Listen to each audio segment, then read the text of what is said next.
The day I gave a ride to the Apache Widow began the way most days do on a high desert. Ranch quiet, wind-scraped and honest, with the smell of dust and sage clinging to the air like a promise you don't yet understand. I was a rancher by trade and by temperament. The kind of man who learned early that horses listen better than people and that the land remembers every step you take on it. My spread sat where the plains begin to wrinkle into red hills, a place cut by dry arroyos and old trails, some of them older than any fence line I ever nailed.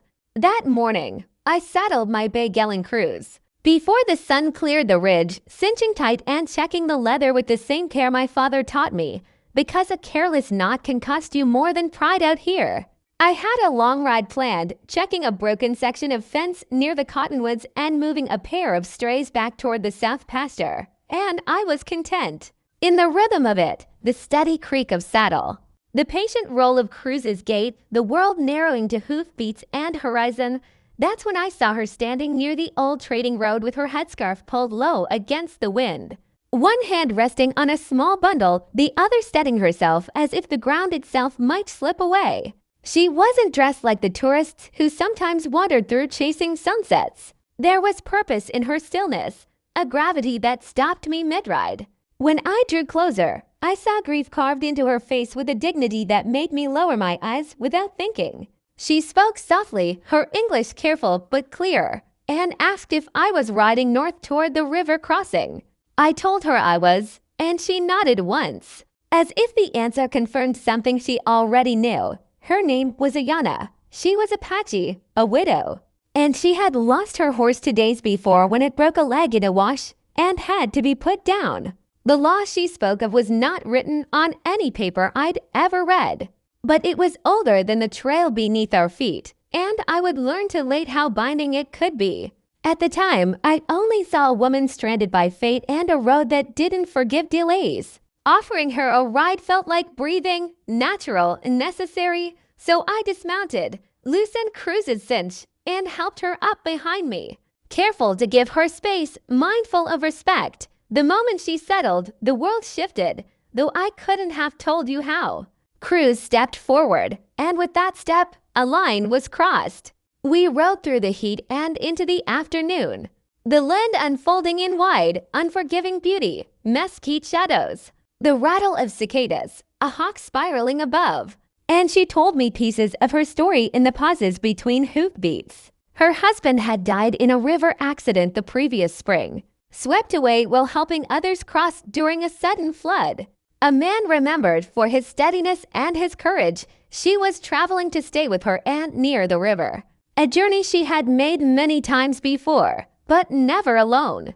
I listened because listening is what you do when someone trusts you with their pain, and because there was something in her voice that made silence feel like respect rather than absence. When we reached the crossing, the river was low and forgiving. I helped her down, offered water, and thought that was where our paths would part, but she looked at me then with a seriousness that tightened my chest and said quietly, "That by Apache law man who carries a widow by horse who shelters her body with his own Anna. Long Red accepts responsibility that does not end at the river bank." I laughed at first, not out of mockery but disbelief, because I had never heard such a thing and the idea seemed too heavy for a simple act of kindness. She did not smile. She explained that among her people a widow is protected by custom. When a man takes her onto his horse and rides with her as one, he signals to the community his willingness to be her keeper, her husband, her home. Especially if the journey is necessary and undertaken without witnesses to contradict the bond. I told her I was just a rancher, that I meant no harm, that laws like that couldn't touch me here. But the land around us seemed to listen and disagree. She did not accuse me. She informed me the way one informs a man that the storm he sees on the horizon is already upon him. When we parted, there was a weight in my chest that didn't lift. Days passed and the story followed me everywhere, into the barn, into my sleep, into the quiet moments when a man realizes something inside him has already changed. Then the visitors came, elders from her community, their presence calm and unyielding, their words respectful but firm. They spoke of the ride, the law, the bond formed by necessity and honor. They did not threaten. They reminded. I argued at first, but something in me recognized the truth standing in front of me without raising its voice. They left me time to think. 3 days later, I rode back to the river at dawn. Mist hovered over the water, and there she stood again beneath the cottonwoods. Ayana did not look surprised to see me. She only nodded softly. I told her I had come to understand something important, that her law was not a trap. It was a promise I had made before I knew its language.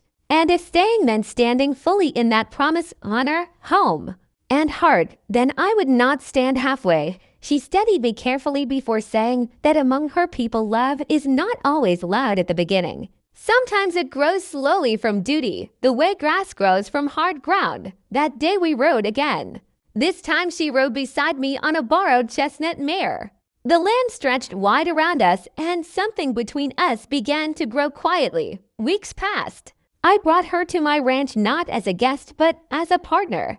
She learned the rhythm of the land quickly. The horses trusted her.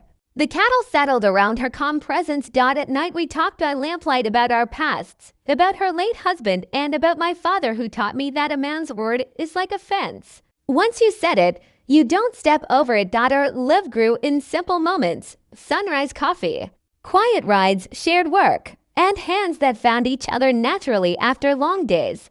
The elders returned again one evening, not to judge, but to witness. Beneath the open sky, with horses nearby and wind moving softly through the grass, we spoke our vows, honoring both her people's traditions and the life we were building on the ranch. Our romance never arrived like lightning.